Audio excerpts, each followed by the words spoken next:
Antes de estar ministrando a palavra que o Senhor colocou em meu coração para mim compartilhar com a igreja, eu gosto sempre de citar aqui o nome das pessoas que estão nos visitando, porque para nós sempre é uma alegria muito grande ter conosco visitantes.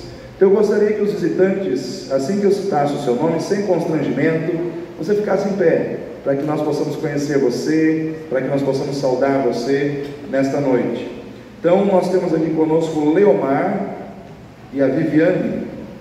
Assim o casal está ali, aguarde um pouquinho aí. Luiz Carlos e Terezinha também estão aqui. Roseli e Felipe, é isto?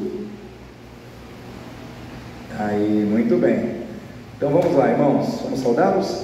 Sejam bem-vindos em nome do Senhor Jesus. Amém? Deus abençoe a vida de vocês. Podem se assentar neste momento, para que nós todos juntos possamos receber a palavra de Deus. Eu estive ministrando no dia 11 num retiro e resolvi trabalhar a mesma temática com a igreja nesta noite, que fala sobre a renovação que vem do Senhor, a renovação, a restauração, o renovo que vem de Deus. Ninguém trabalha esse tema, ou não existe sentido para se trabalhar esse tema, quando as pessoas estão fortes. A gente só pensa em renovo, em fortalecimento, quando a gente se sente enfraquecido. Será que hoje muitas pessoas estão enfraquecidas em muitos aspectos das suas vidas? Quem acha que sim? Levanta a mão. Também acredito. Vivemos um tempo de enfraquecimento em muitos aspectos da vida humana e em muitos aspectos da vida dos servos de Deus. O mundo, ele trabalha para nos enfraquecer de várias maneiras, e Jesus mesmo sabia que nós nos enfraqueceríamos, que nós ficaríamos cansados, que nós ficaríamos em determinados momentos oprimidos, sobrecarregados, porque a sobrecarga ou a opressão imposta pela pressão dos problemas, das circunstâncias da vida, muitas vezes roubam as nossas forças. Por isso Jesus diz: vinde a mim, todos vós que estáis o quê? Cansados e oprimidos, e eu vos aliviarei. Existe um Cristo que está pronto a te aliviar. Existe um Cristo que está pronto a tirar dos seus ombros todo o peso, toda a carga que você não consegue carregar. Ele consegue carregar essa carga por mim e por você. Mas o mundo onde nós vivemos é um mundo que ele está perdido no pecado. Existe uma declaração bíblica que diz que o mundo jaz no maligno, ou seja, o mundo está perdido no pecado. Então o mundo, em função do pecado, ele trabalha todos os dias para corromper o teu coração. E uma coisa que eu quero dizer para você: não subestime o poder corruptor do mundo. Nós vamos estar lendo aqui Isaías capítulo 40, abra a sua Bíblia aí, já vai abrindo a sua Bíblia aí, Isaías capítulo 40, mas a gente vai ler alguns versículos finais, mas não quer dizer que nós vamos ficar restritos a estes versículos. Nós vamos ler outros versículos dentro do capítulo 40, mas esse texto ele é um texto muito importante para as nossas vidas hoje. Ele é um texto que se encaixa perfeitamente com a necessidade de renovação, de fortalecimento espiritual que hoje a igreja precisa receber da parte do Senhor, porque é um texto, irmãos, que foi escrito no momento decisivo da vida do povo de Deus, e nós vamos estar falando um pouco sobre isso, como as coisas aconteceram naquela época e como isso se aplica para nós hoje, praticamente 2724 anos depois. Porque eu creio que esse texto aqui foi escrito mais ou menos 701 anos antes de Cristo, Então se a gente soma tudo isso, é uma boa quantidade de tempo, mas a palavra de Deus ela se renova, E as circunstâncias da vida muitas vezes elas também, vamos dizer assim, se repetem dentro das gerações passadas, nas gerações futuras. E nós hoje somos a geração futura para esse momento aqui, para esse texto aqui. Então aqui diz assim, Isaías 40, Capítulo 40, versículo 27, começa com uma indagação da parte de Deus ao seu povo. Então diz assim: por que dizes, ó Jacó, e tu falas, ó Israel, o meu caminho está encoberto ao Senhor, e o meu juízo passa despercebido ao meu Deus?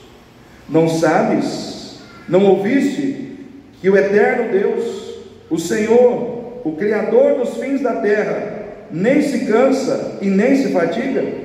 É insondável o seu entendimento, dá força ao cansado, multiplica as forças ao que não tem nenhum vigor. Os jovens se cansarão e se fatigarão, e os moços certamente cairão. Mas os que esperam no Senhor renovarão as suas forças, voarão com asas como águias, correrão e não se cansarão, caminharão e não se fatigarão. Amém, igreja? Quem quer renovar as suas forças no Senhor aqui nessa noite? Aleluia. Queridos, esse texto aqui ele é marcante, ele é profundo, ele é tremendo, porque ele vem num momento assim, bastante crucial na vida do povo de Deus. Para que você possa entender o capítulo 40 de Isaías, eu tenho que explicar algumas coisas para você. Eu tenho que explicar o contexto em que esse texto foi escrito. Então aqui, irmãos, nós temos o profeta Isaías. Ele é considerado talvez um dos maiores, ou o maior profeta do Velho Testamento em relação ao tamanho dos seus escritos, do seu livro. É um livro que tem 66 capítulos, e ele é considerado o profeta messiânico, porque não teve nenhum profeta que mais profetizou e falou da vinda do Messias do que o profeta Isaías. O profeta Isaías era filho de Amós, não o profeta Amós. O pai dele também se chamava Amós, mas não era o profeta Amós. E Isaías, diferentemente de todos os outros profetas, ele era o único profeta que era nobre. Ele era um príncipe. Ele era filho de Amós, que era irmão de Uzias, o rei Uzias. Ou seja, Isaías ele era um profeta, mas ele também era um príncipe. Era alguém erudito, era alguém que tinha um conhecimento profundo das Escrituras e que sabia muito bem escrever. E além de toda essa capacitação humana que ele já tinha, ele foi tomado pelo Espírito de Deus. Ele foi, vamos dizer assim, cheio do Espírito Santo para escrever tudo que ele escreveu para o povo de Deus. E o profeta Isaías ele viveu do ano 765 a.C. até o ano 681 a.C. E o seu ministério começou ali no ano 739, quando morreu o rei Uzias. Com a morte do rei Uzias, Isaías é chamado, ele entra no templo, ele contempla o Senhor no templo. Aquela visão cinematográfica, aquela visão sobrenatural, onde ele vê o Senhor assentado sobre um alto e sublime trono de glória, e no entorno do trono de Deus haviam serafins voando, declarando que Deus era santo, santo, santo. E ali começa o chamado de Isaías. Isaías, ele começa a pregar, irmãos, e a profetizar em nome do Senhor, no tempo em que Israel, porque nós temos que entender o seguinte, irmãos, depois de Salomão foi o último rei que reinou sobre Israel como um estado único. Depois de Salomão, o reino foi dividido. 10 tribos foram para o norte, 2 tribos foram para o sul. As 10 tribos do norte ficaram sob o comando de Jeroboão, as 2 tribos do sul sob o comando de Reoboão, e assim foram vindos os seus sucessores. E Isaías prega no momento em que Israel, que é constituído pelas 10 tribos do norte, já estava cativa debaixo do domínio dos assírios, mas Judá não estava. Judá ainda não estava passando por cativeiro. Então Isaías, ele era um profeta que ele pregou num tempo de exílio para o reino do norte e num momento de pré-exílio para o reino do sul. E ele começa então a trazer as revelações de Deus para o povo, mas principalmente para a nação de Judá, para o reino do sul. E ele profetizou, o ministério dele foi desenvolvido no período dos seguintes reis: o rei Uzias, o rei Jotão, o rei Acais, o rei Ezequias e o rei Manassés. Foram 5 reis que compreenderam todo o período do ministério do profeta Isaías. E esse texto aqui, Isaías 40, ele está encaixado exatamente no momento quando Ezequias, o rei Ezequias, está reinando, no momento em que Ezequias assume o trono. E aqui, irmãos, o que está acontecendo? O reino de Israel foi tomado pela Síria, se tornou uma nação cativa, e os assírios eram um povo cruel, um povo terrível, e eles tinham algumas estratégias que eles desenvolviam quando eles conquistavam uma nação. Eles pegavam pessoas de outras nações, estrangeiros, e eles misturavam com aquele povo recém-conquistado, para que ali houvesse uma mistura, vamos dizer assim, houvesse um relacionamento misto, casamentos mistos entre os homens e as mulheres de outras nações.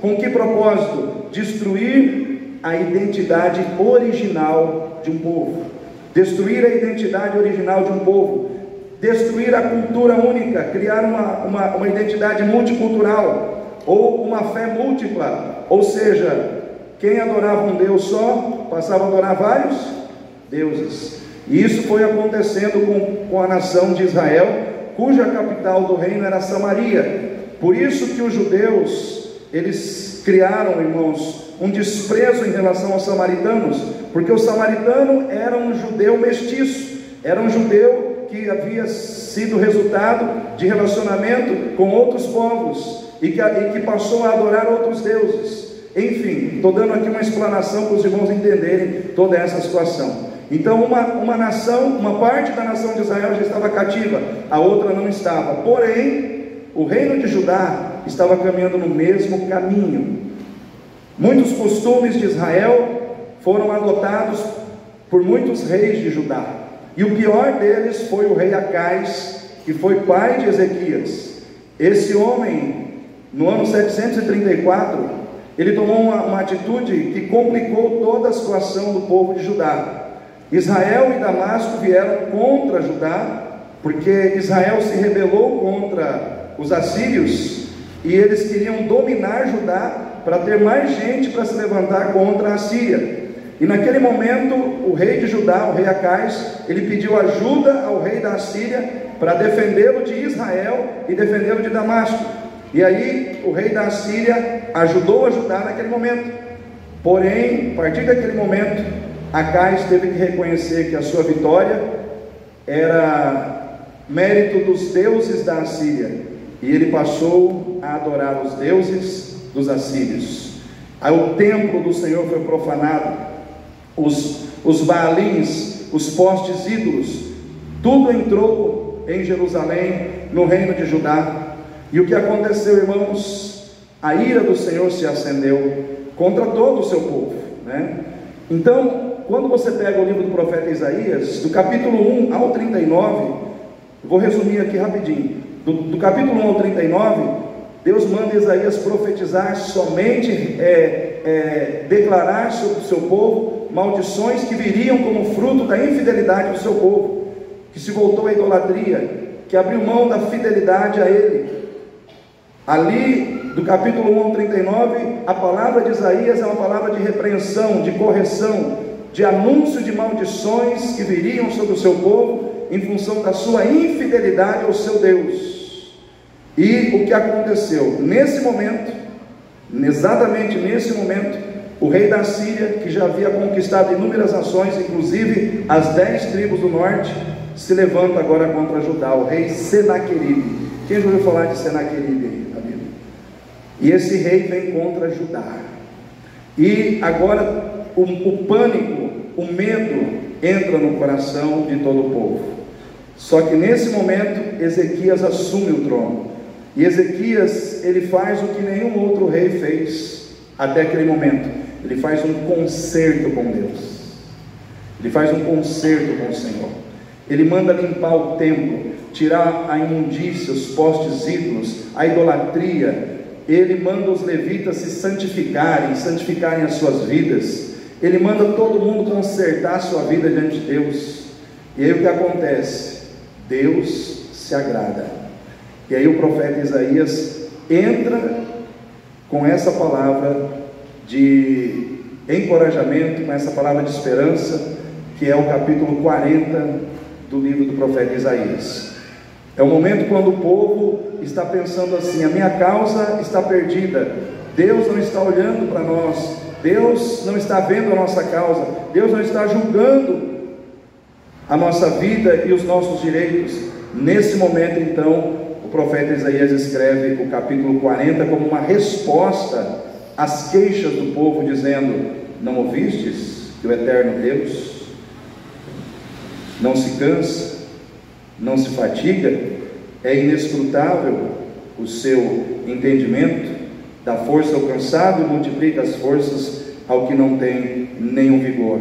Aí Deus começa a responder ao povo queixoso, ao povo que estava se sentindo desamparado, ao povo que estava se sentindo enfraquecido. Por quê? Porque o rei Senaqueribe estava ali com o seu exército para tomar Judá. Só que o Senhor se levantou para dizer: aqui não, aqui quem manda sou eu, aqui é eu que comando, aqui é eu que dou as ordens.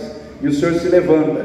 Aqui começa uma mensagem diferente. Até o capítulo 39 era Deus falando de repreensão, era Deus falando de maldição. Agora Deus começa a falar de restauração, de avivamento, de renovo, de fortalecimento espiritual na vida do seu povo. E eu quero dizer para você, querido, o mesmo Deus que renovou, restaurou e deu vitória ao povo naquela época está aqui nessa noite.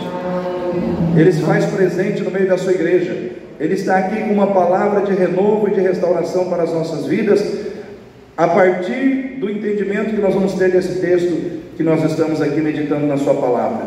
E eu quero dizer para você, querido, que a proposta de Deus para mim e para você nessa noite é que nós encontremos a restauração da esperança e da nossa força nele, através da nossa confiança nele, através, irmãos, da nossa esperança nele, porque aqueles que esperam no Senhor renovarão as suas forças. Aqueles que esperam no Senhor renovarão as suas forças. Só que essa esperança que aquele povo teve que ter naquele momento, e que eu e você precisamos ter hoje, talvez diante das nossas lutas, diante dos nossos Senaqueribes, diante das situações que muitas vezes se levantam contra nós, a gente olha e fala: Senhor, não tem como eu vencer se o Senhor não me ajudar. Diante de todas essas situações, nós temos que viver uma esperança ativa. O que é uma esperança ativa, pastor? É uma esperança onde eu tenho atitudes que revelam o meu compromisso com Deus, que revelam a minha obediência à palavra de Deus, que revelam a minha confiança no Deus que eu sirvo.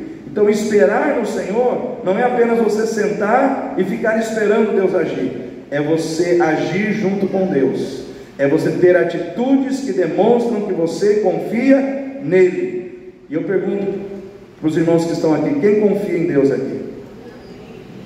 Então a primeira atitude que eu e você temos que ter é a seguinte: aqueles que querem ser renovados por Deus e que esperam em Deus, precisam esperar no Senhor, se arrependendo dos seus pecados, se arrependendo dos seus erros, se arrependendo das suas falhas, porque não existe renovo, não existe fortalecimento de Deus na vida daqueles que não querem abandonar o pecado.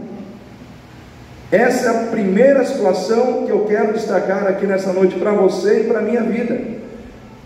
Irmãos, o nosso Deus muitas vezes, Ele permite o sofrimento, Ele permite a tribulação, Ele permite a dor, só para que haja arrependimento. Às vezes, o sofrimento de um crente, ou o sofrimento de uma nação inteira, ou o sofrimento de uma igreja, é somente um instrumento pedagógico que Deus está usando para que as pessoas caiam em si, se arrependam e se voltem para Ele. Porque a restauração da nossa força, ela deve ser fruto da restauração do nosso amor a Deus, deve ser o fruto da restauração do nosso temor ao Senhor, deve ser fruto da restauração do nosso compromisso com Deus que nós servimos. Porque se você vai lá no livro Profeta Isaías, dá uma recuada aí, capítulo 6, vamos lá no chamado de Isaías. Isaías capítulo 6, versículo 9, depois que Isaías diz: Senhor, eis-me aqui, envia-me a mim, o Senhor começa a dizer para Isaías o que ele tem que fazer.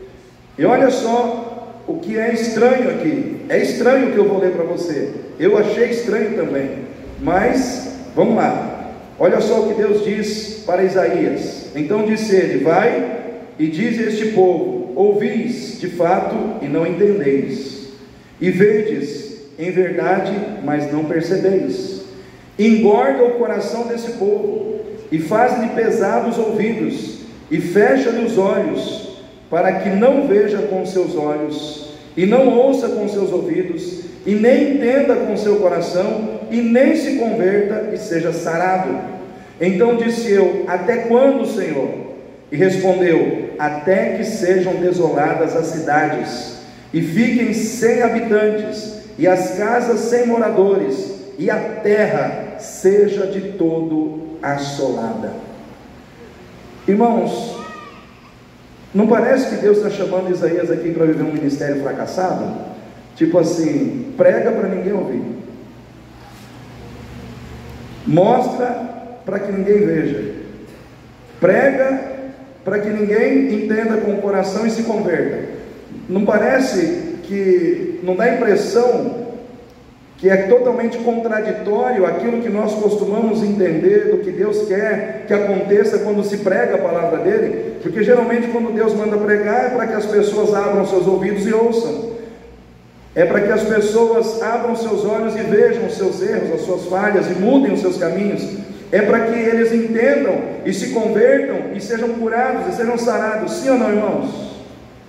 Pois é, eu fui pesquisar aqui o que significa isso, e o que eu quero dizer para você, não é que Deus mandou Isaías pregar para fechar o coração do povo, ou para fechar os ouvidos do povo, ou para fechar o entendimento do povo. Não tem nada a ver com isso.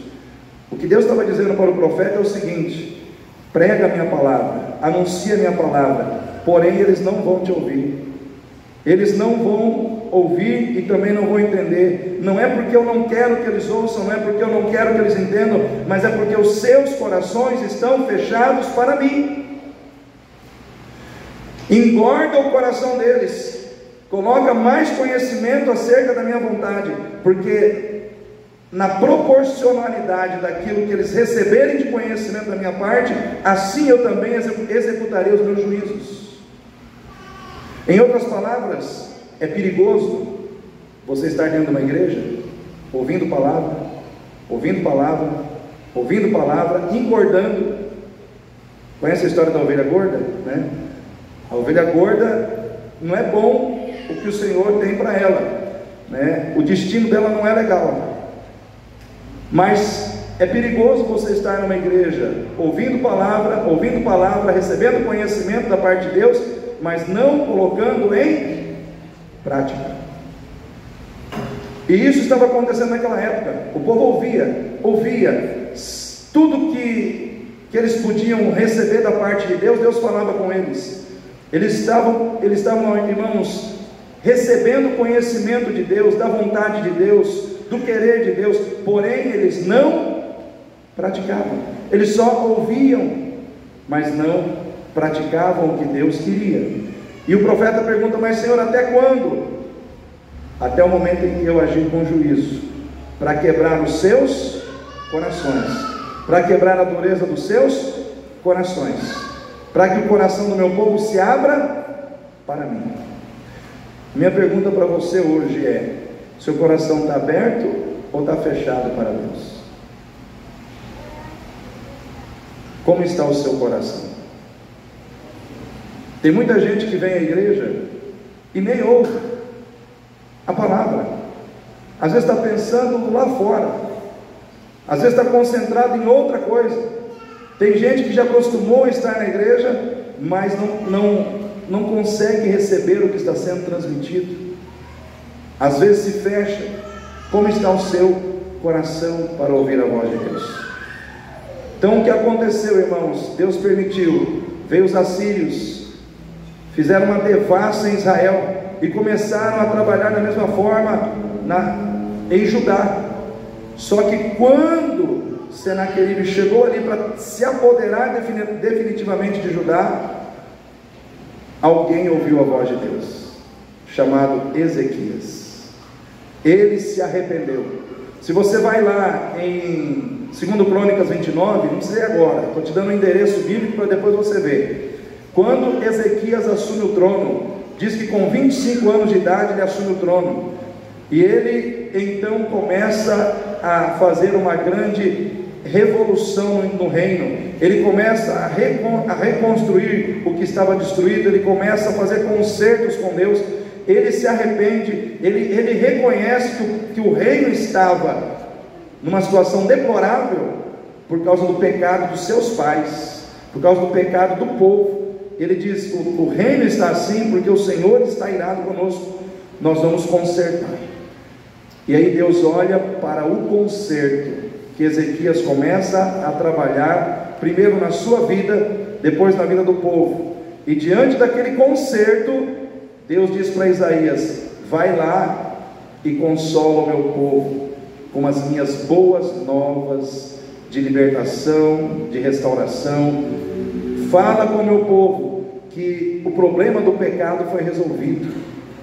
Fala para o meu povo que os seus pecados foram perdoados. Olha lá em Isaías, irmãos, volta lá para Isaías, capítulo 40.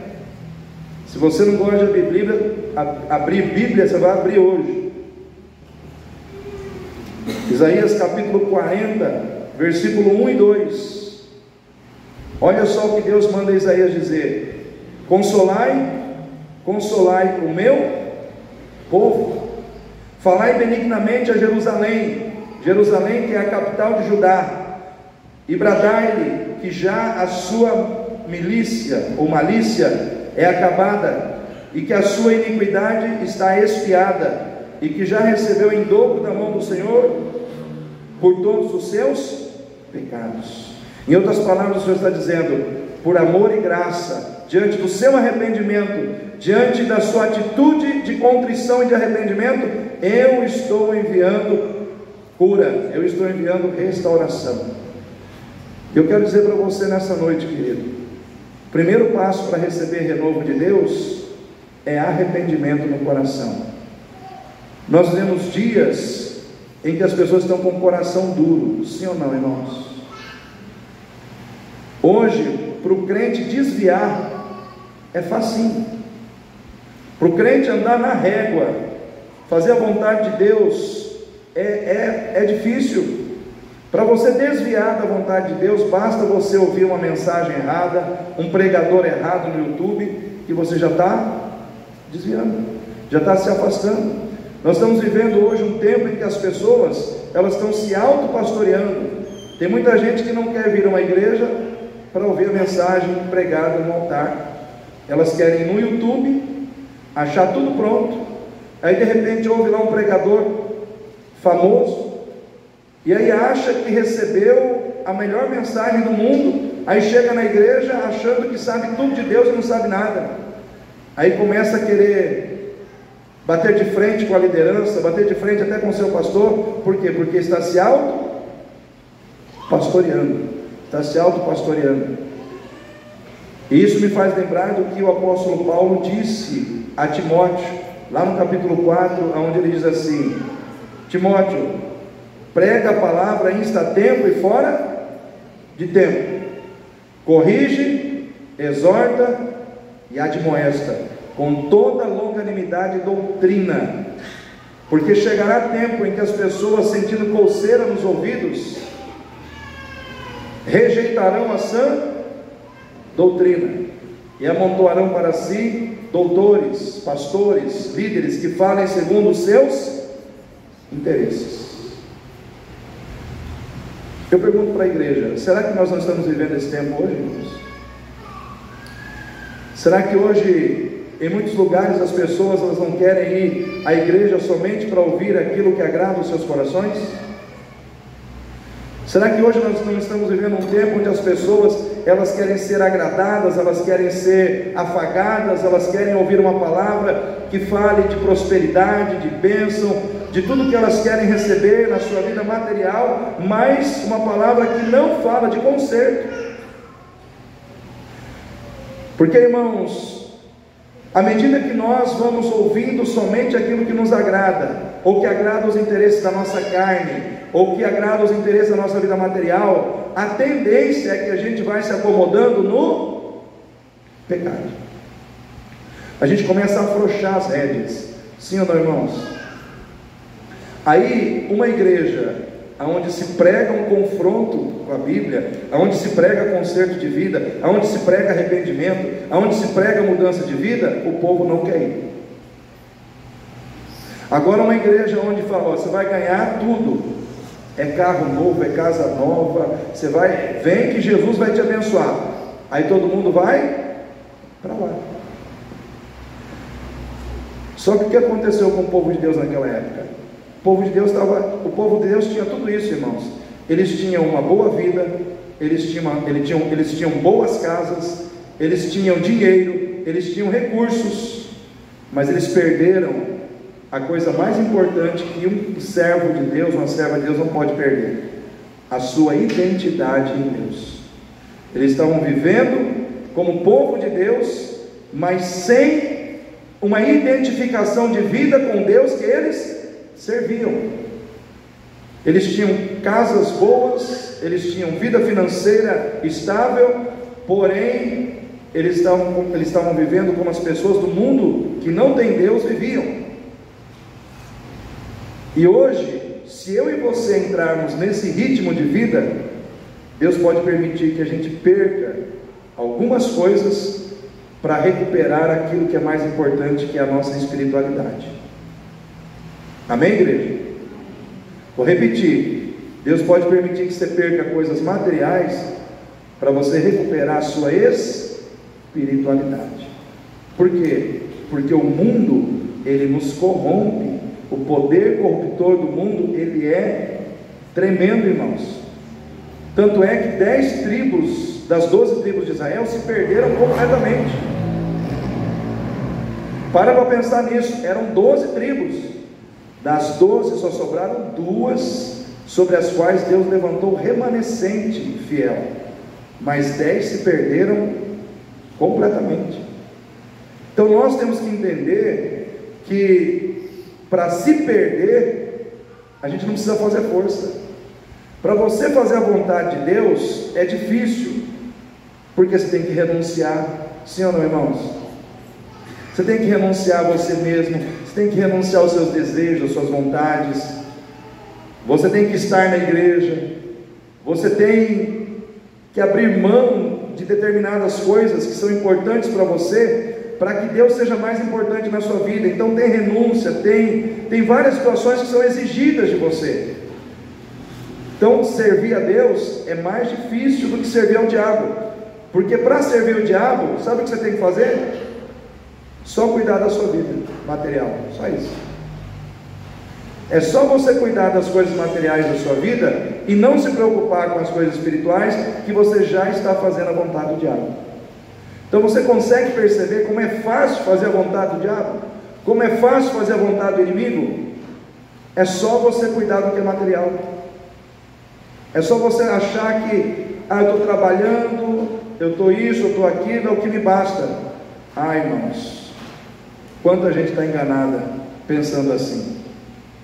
Quanta gente está enganado vivendo desse jeito.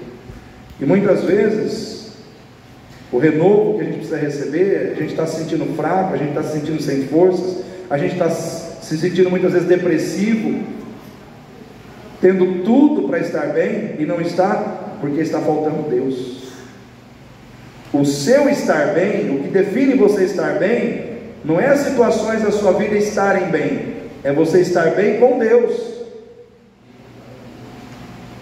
É você estar bem com Deus.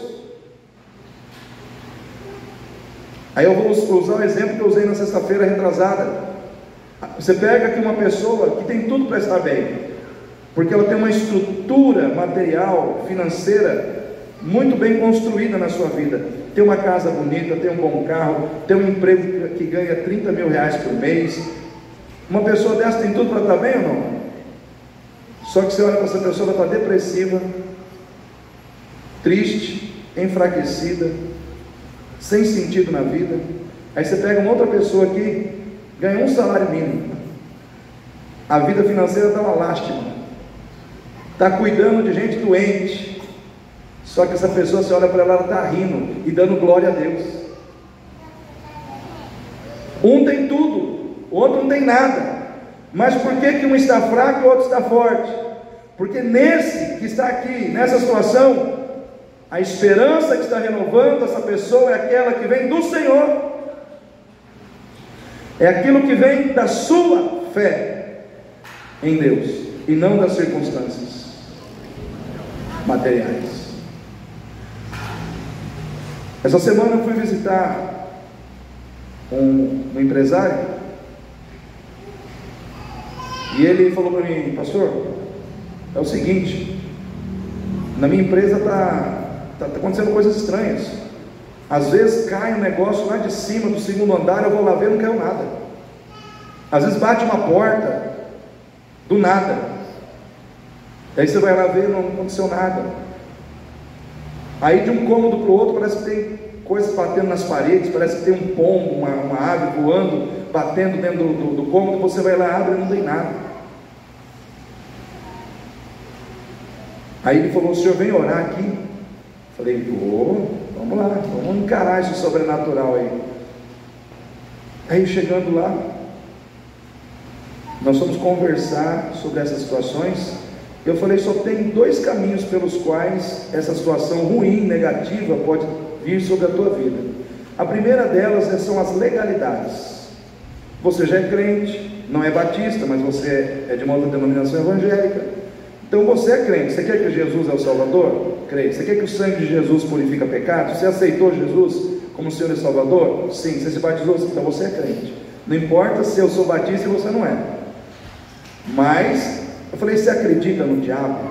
Ele falou: eu não acredito que o diabo vai tocar na vida de alguém que tem Deus no coração. Eu falei: pois é, calma, né? Vamos por partes. Eu falei: não basta você ser crente. Eu falei: Adão e Eva estavam na presença de Deus, mas o diabo fez uma bagunça na vida deles. Por quê? Porque Eva desobedeceu. Então existe uma maneira do diabo tocar na vida de um crente, quando o crente age em desobediência. É quando o crente desobedece, é quando o crente dá a brecha. Falei: você está congregando? Não, faz muito tempo que eu não vou congregar. Falei: então isso já é um ato de desobediência. A Bíblia diz que nós temos que congregar, né? Quanto mais vai se aproximando aquele dia, diz a palavra de Deus lá em Hebreus, capítulo 10, versículo 24 e 25: considerai-vos uns aos outros para vos estimularmos ao amor e às boas obras, não deixando de congregar, como é costume de alguns, tanto mais quando se vê que vai chegando aquele dia. Então você tem que congregar. Eu falei: já tem uma coisa que precisa consertar: congregar, tem que estar na presença de Deus. Mas enfim, nós fomos caminhando naquela conversa, e na divisa com a empresa dele é uma igreja batista. Eu falei assim: pelo que eu me recordo, você tinha dificuldades com essa igreja batista. Ele falou: eu coloquei essa igreja batista na justiça. Eu falei: você colocou a igreja batista na justiça? Coloquei. Mas por quê? Porque eu não conseguia dormir. É culto tal dia, e no sábado eu queria dormir, ensaio do louvor, e tal. Coloquei na justiça. Falei: então. Falei: olha aí. Eu falei: mas conte-me mais, né? Aí ele falou assim: mas antes, o pastor que estava aqui à frente, antes dele partir, que o pastor foi para a glória, né? Ele falou: o pastor veio aqui, pediu perdão para mim e para minha família, pelo barulho, por tudo, e a partir daquele dia, o barulho sumiu. Não sei o que ele fez, mas ele deu um jeito no barulho. E aí eu fui lá e tirei a queixa na justiça contra a igreja. Falei: começou a melhorar, né? Mas aí veio outro pastor, e esse pastor, eu e ele não damos certo e tal. Falei, não, mas espera aí, mas você tirou a queixa, ok, então esquece o pastor A, esquece o pastor B, irmão. Você tem que entender que a igreja não é do pastor A e nem do pastor B, a igreja é de Jesus. E se você entrou com uma ação contra a igreja, você entrou com uma ação contra a igreja do Senhor Jesus. Sabe o que você tem que fazer? Você tem que se arrepender. O que nós estamos falando aqui, irmãos? Arrependimento. Falei, irmão, você tem que se arrepender. Você tem que pedir perdão a Deus. E pedir perdão a um representante da denominação batista. Como eu sou, pode pedir perdão para mim. Não precisa ir lá no pastor lá. Pode pedir para mim mesmo que está tudo resolvido. Aí ele parou, pensou, aí ele orou, e ele pediu perdão a Deus por tudo que ele tinha feito contra a igreja. E aí depois ele segurou na minha mão e pediu perdão para mim como representante da denominação batista. Irmão, sabe o que aconteceu? Aquele homem virou outro homem. Olha as palavras dele. Ele disse, pastor, entrou um renovo na minha vida, entrou um renovo na minha alma, no meu coração. Eu cheguei lá, um cara estava preocupado, achando que tinha demônio ali, demônio aqui, que eu tinha que orar, que eu tinha que fazer isso. Falei, camarada, não precisa orar por nenhum demônio, já foi tudo embora, só porque você se arrependeu. Aí tinha uma outra situação lá que estava emprestando ferramenta para os outros oficinas lá que estavam quebrando financeiramente. Eu falei para ele, pega as suas ferramentas de volta, né? Está quebrando, né? Você está emprestando coisa sua, traz de volta as suas ferramentas, né? Então fecha essa brecha também. Aí eu liguei para ele no dia seguinte. Ele falou, pastor, 1000 maravilhas. Minha oficina, porque ele me chamou lá não por causa somente dos barulhos, mas porque a oficina não estava entrando carro para arrumar, não estava tendo conserto, as contas acumulando. No dia seguinte, irmãos, estou falando aqui porque ele me falou isso. Falou, pastor, apareceram 10 carros para me consertar. Pastor, eu estou bem demais. Aquele dia o peso saiu e o renovo entrou na minha vida. Eu só fiquei esperando que ele viesse hoje no culto, que ele falou que ele ia no culto, né? Mas isso é com Deus, né? Então o que eu quero dizer para você é o seguinte: o renovo que muitas vezes Deus quer fazer na nossa vida é o renovo que vem de um arrependimento, de coisas que a gente precisa acertar com Deus, às vezes em relação a pessoas que a gente magoou, feriu, e a gente precisa consertar as coisas. Irmãos, Ezequias, ele consertou tudo com Deus. Deus falou, a partir de hoje, essa nação aqui será um remanescente fiel. Eu vou guardar essa nação, eu vou preservar. A minha obra de restauração, de perdão, começa hoje e só termina quando o Messias vier. Porque a partir, irmãos, a partir do capítulo 40 de Isaías, até o 66, Isaías começa a falar da vinda do Messias. Há uma conexão aqui, irmãos, dessa restauração, desse renovo que Deus trouxe sobre Judá, que está ligada a Jesus. O clímax, o ponto alto do perdão de Deus, das boas novas de Deus ao seu povo, se cumpriu aonde? Em Cristo. Aquele mesmo Deus que disse para Judá, olha, o renovo está entrando na sua vida hoje, porque o seu pecado foi perdoado, o problema do seu pecado foi resolvido. Ele está dizendo para você nessa noite a mesma coisa, o seu pecado foi resolvido em Cristo. O seu pecado foi resolvido, eu expiei o seu pecado, eu passei o sangue do meu filho sobre a sua vida, o seu pecado está resolvido. Mas, se pecar, se arrependa. Por quê? Porque a restauração agora, ela é diária. Jesus já fez o que precisava ser feito, nós só precisamos viver o propósito de não andarmos no pecado. Não podemos estar numa igreja só para ouvir o que a gente quer. A gente tem que estar ali para ouvir o que Deus quer falar conosco. E hoje, se você se acostumar a só ouvir sermão que agrada o teu coração, que está de acordo com os interesses materiais da sua vida, vai chegar uma hora que Deus não vai conseguir te corrigir. Por quê? Porque você se acostumou a ouvir só o que você quer. Aí quando alguém fala o que você não quer, você não aceita. Você não pode ser esse tipo de pessoa. Eu não posso ser esse tipo de pessoa. Porque, irmãos, o que está em jogo aqui não são as coisas materiais, é a nossa salvação. E o Senhor nos alerta, usando o profeta Isaías, sobre a questão que mais pesa na vida do ser humano, que é entendermos a brevidade da nossa vida nesse mundo. Abra sua Bíblia no capítulo 40, vamos lá. Versículo 6, diz assim: uma voz diz, clama, e alguém disse, que hei de clamar? Toda a carne é erva, e toda a sua beleza como a flor do campo. Seca-se a erva, cai a flor, soprando nela o Espírito do Senhor. Na verdade o povo é erva, seca-se a erva e cai a flor, porém a palavra do nosso Deus subsiste eternamente.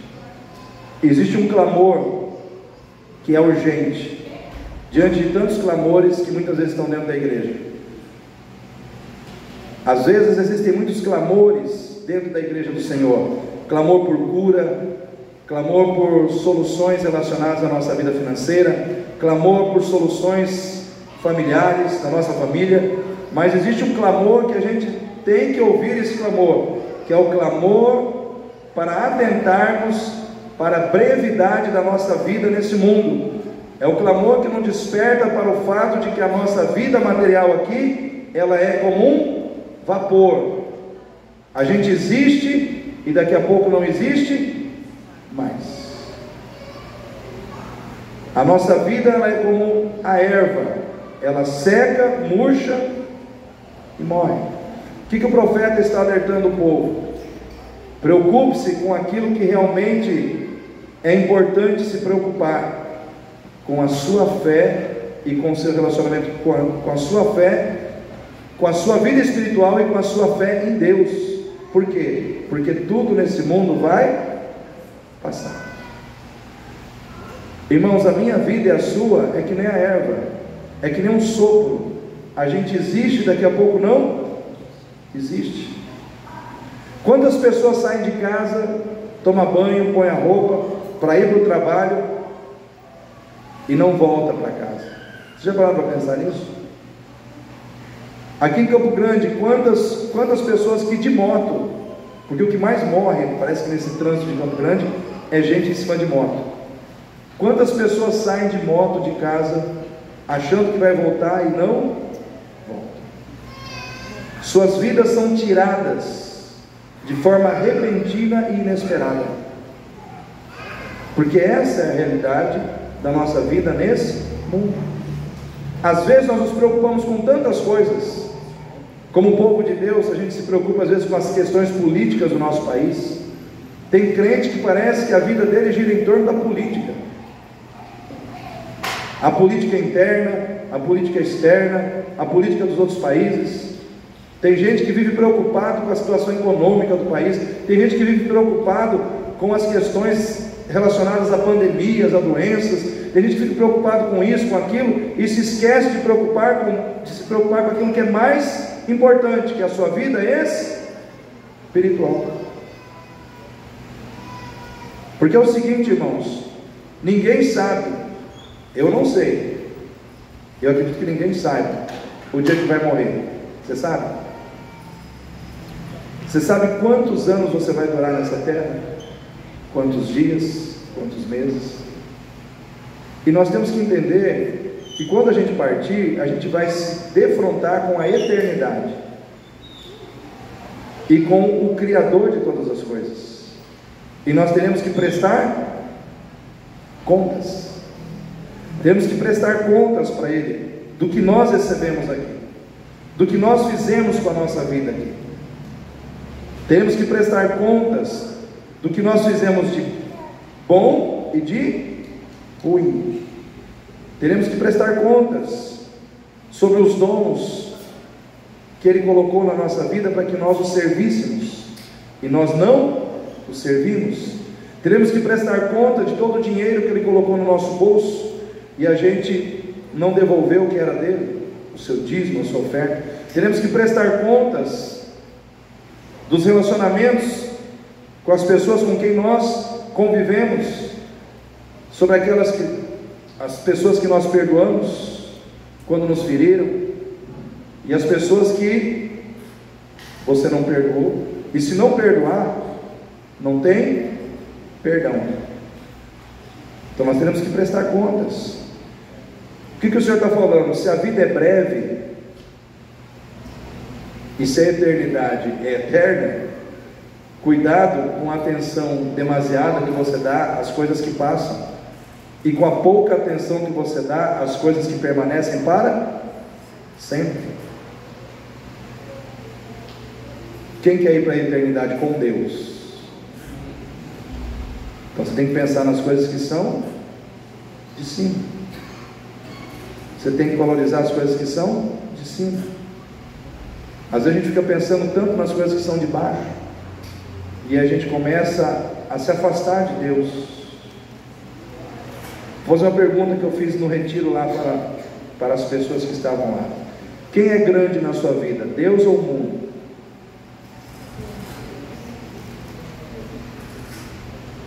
Eu sei que você vai dizer que é Deus, e eu vou dizer para você: depende. Do que, pastor? Da proximidade. É que nem a história do menininho que viu o avião lá no céu e falou: nossa pai, como é pequeno aquele avião. Aí o pai leva ele lá no aeroporto, mostra aquele Boeing para ele e fala: sabe aquele aviãozinho pequenininho? É esse aqui.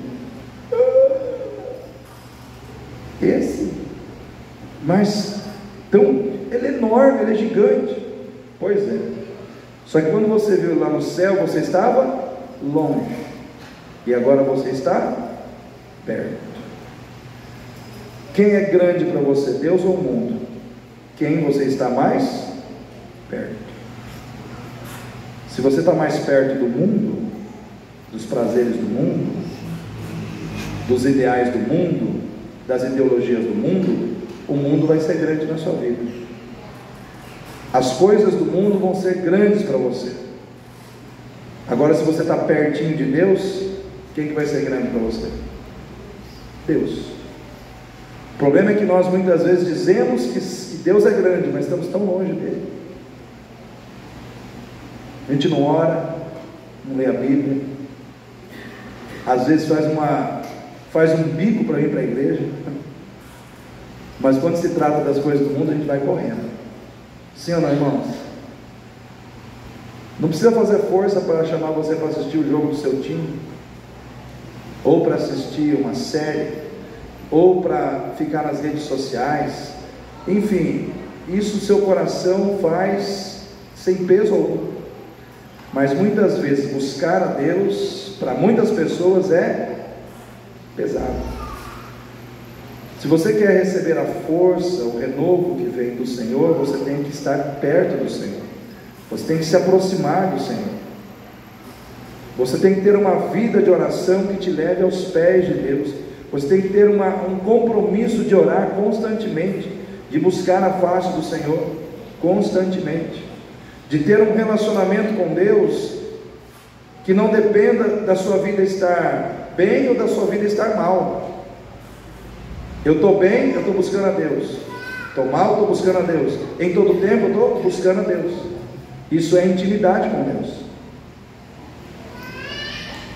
E quem tem essa busca por Deus, quem quer estar mais perto de Deus, recebe mais renovo de Deus, recebe mais fortalecimento de Deus, recebe mais do poder de Deus. Vou dar um exemplo. Você pega um crente que ora uma vez na semana, uma oração de 5 minutos, aquela oração decorada já. Aí você pega um outro crente que ora todo dia, jejua uma vez por semana, lê a Bíblia todos os dias. Qual desses dois aqui vai estar mais cheio de Deus, irmãos? que se enche constantemente de Deus. Qual vai estar mais forte em Deus quando os problemas chegarem? Aquele que se enche de Deus. Aquele que não se enche de Deus, vai vir um problema, vai vir a dificuldade, ele vai balançar, ele vai murmurar, ele vai reclamar. Por quê? Porque ele está vazio.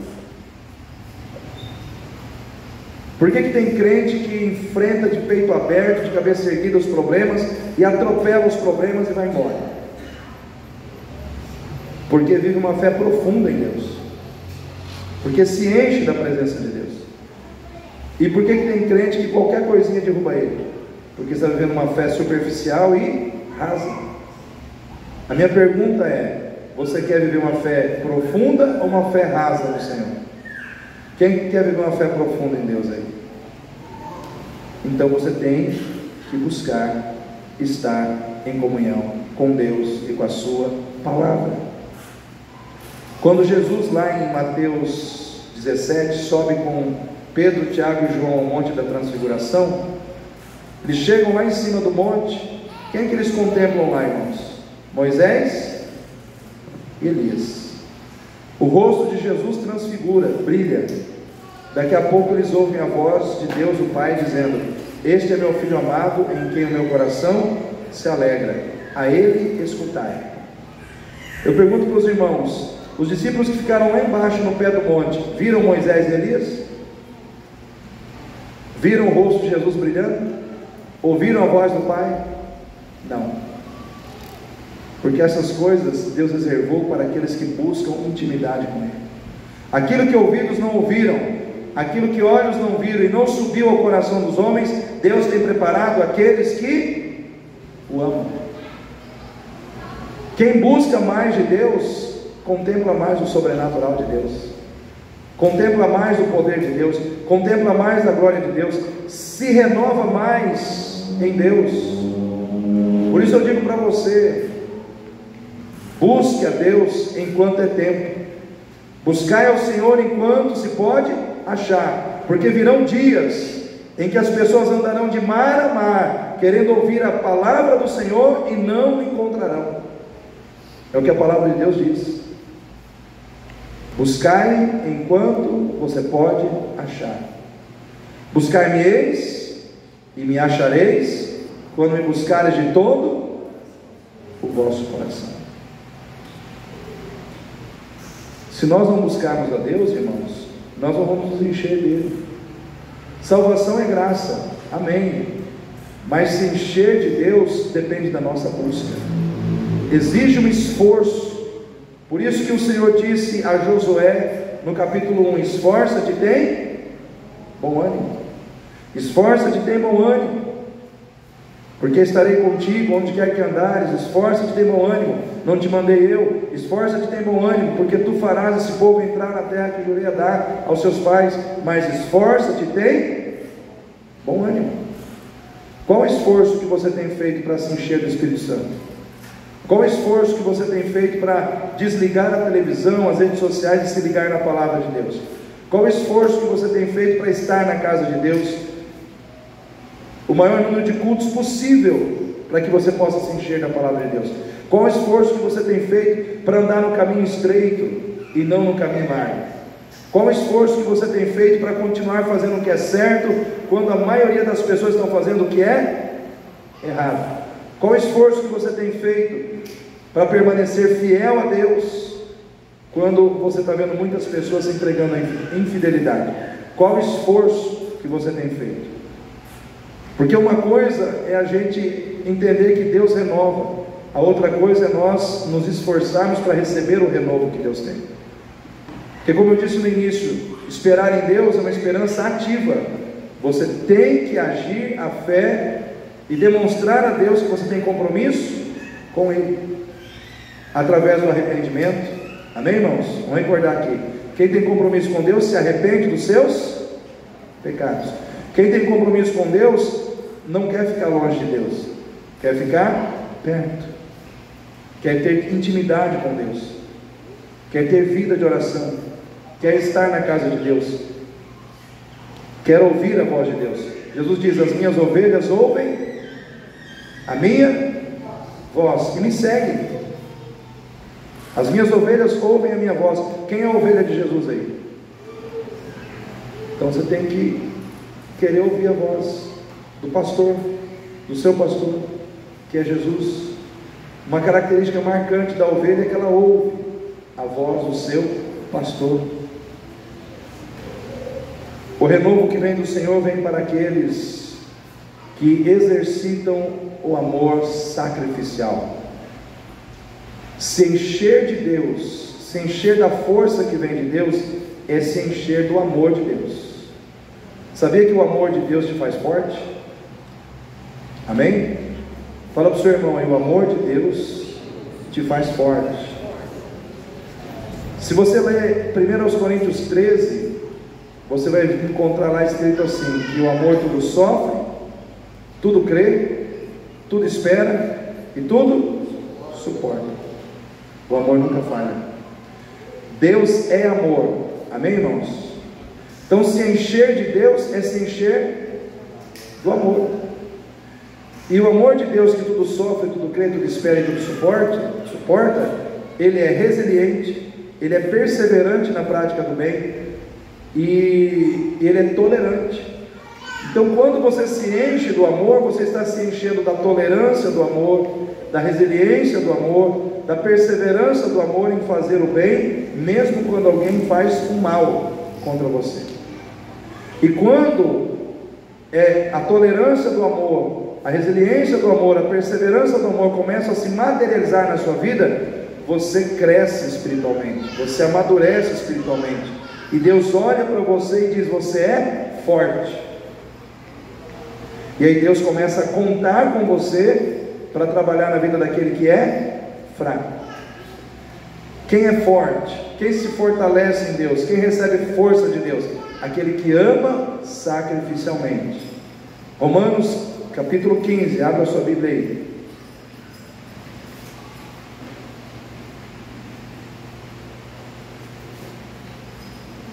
Romanos capítulo 15.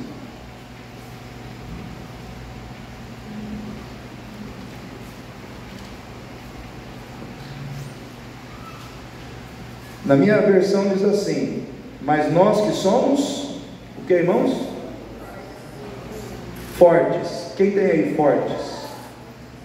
Nós que somos fortes, devemos suportar o que? As fraquezas dos fracos, e não agradar a nós mesmos. Portanto, cada um de nós agrade ao seu próximo no que é bom para edificação. Aqui, quem é o forte aqui nesse contexto? É aquele que ama sacrificialmente. Porque o que está sendo pedido aqui é uma atitude de amor sacrificial. E isso Deus só pede para forte. Deus não fala com os fracos, Deus fala com os fortes. Deus se comunica com os fortes, porque o fraco não tem condição de atender o que Deus quer.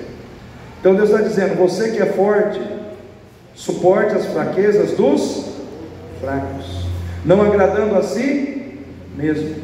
Como eu expliquei pela manhã, não agradar a si mesmo não é você abrir mão de estar certo para fazer o que está errado.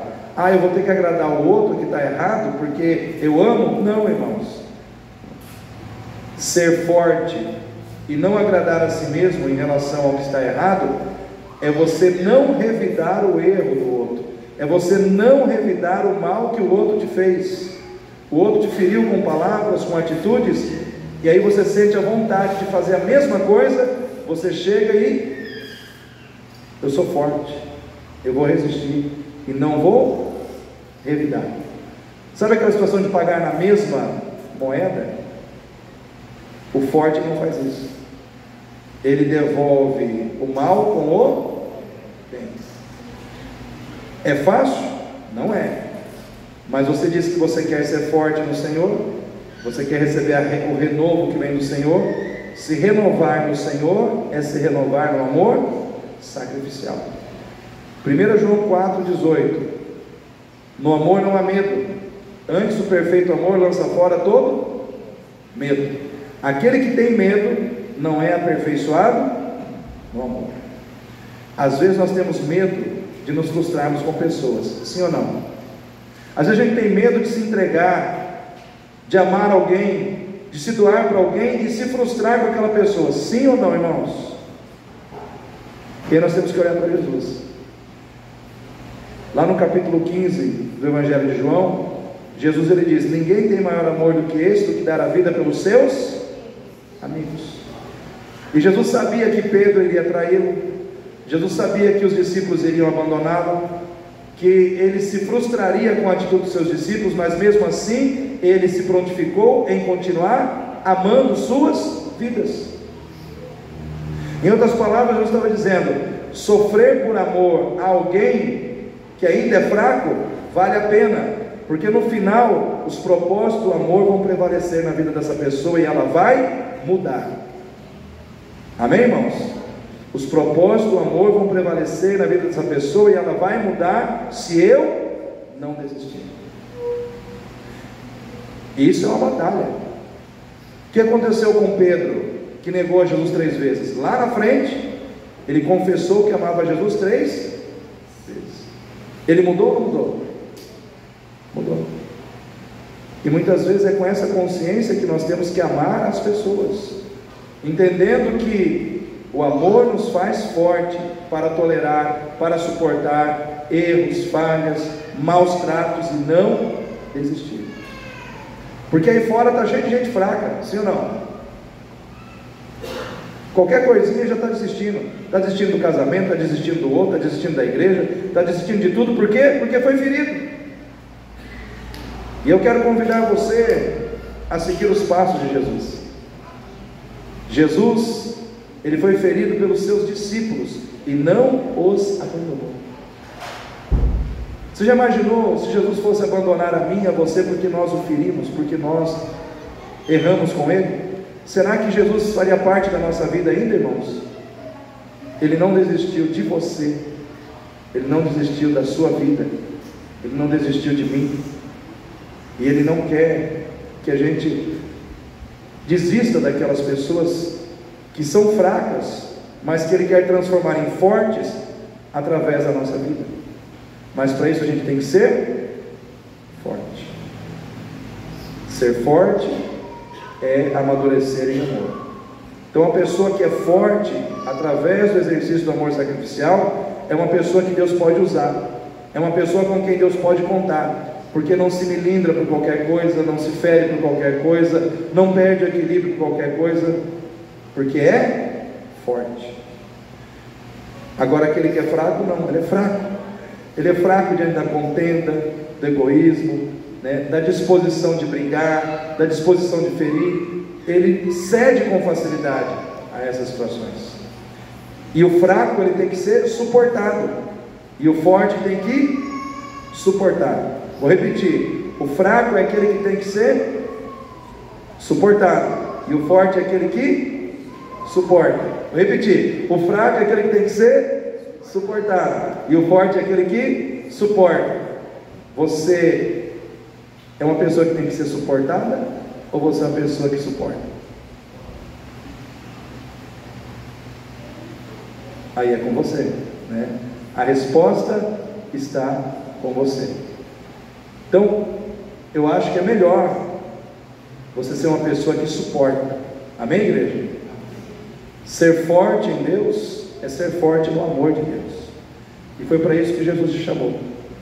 Jesus não te chamou para você ser uma pessoa melindrada, e qualquer coisinha se fere, qualquer coisinha se magoa, qualquer coisinha quer desistir do casamento, qualquer coisinha quer desistir da igreja, qualquer coisinha quer desistir do emprego. Ai, o meu chefe me olhou torto, não quero mais trabalhar aqui. Ai, lá na igreja o irmão não falou boa noite para mim. Lá na minha casa a minha esposa não passou minha camisa. Vou desistir.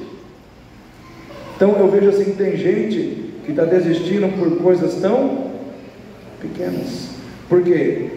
Porque está faltando mais amor sacrificial no coração.